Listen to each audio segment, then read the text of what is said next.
it happened in quite a lot of ways. I mean, I've always been I've always written songs and wanted to write songs, so one of the ways that Family Cat material would happen was I would actually write in the very early days, John and I wrote together quite a lot. Tom Verlaine and Taken by Surprise, I remember just being a couple of them.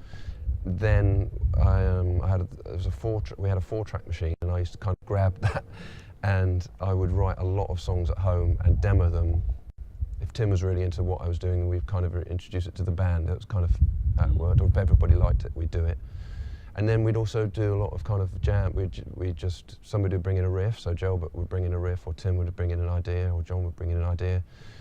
And we just kind of mess around with it in rehearsal, and I would try and find something interesting to sing over the top. You know, Amazing Hangover was a song like that. Joe brought in a really good riff, and I can't remember, either you or Tim said, "That's a brilliant riff, Joe, but you need to slow it down."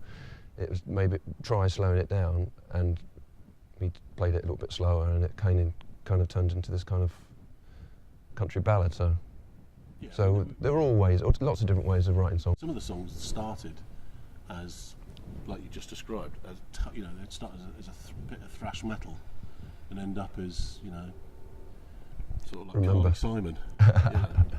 Yeah, but songs like Steamroller and Remember What It Is That You Love, they're definitely in the rehearsal room working it out together, kind of thing. Yeah. And then some of the ones that based on good bass lines. Based on some quite good bass lines, yeah. Quite good.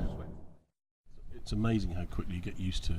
I mean, we were like #1 in the indie charts. It was unbelievable. You know, the chart show had come on, which at the time was virtually the only outlet for, you know, for seeing music on TV. Yeah, and then the indie charts had come up, and we didn't even do a video because we didn't have any money. So the picture of the record would be like #1. And you get used to that, don't you? Yeah, we did. Yeah, I think it was a funny kind of thing to happen to us so early in the band's career, because I think we did develop as a group from when we started, obviously, and we got better as a group as we went along. But we were pretty naive, I think, in business terms, weren't we? And naive, yeah. And we probably made some decisions that as a group that we probably I do think might regret making. You know, I think probably because it started with that sort of group ethic, and it was a bit lucky, and you know, we never signed to a proper label.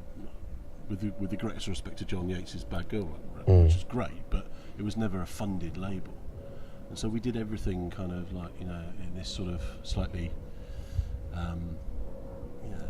it was a little bit haphazard. Yeah, it was a little bit haphazard. I think we genuinely believed in the music we were making. We were genuinely trying to write good songs and be entertaining on stage, and we just, at the beginning, maybe we just lacked a little bit of proficiency.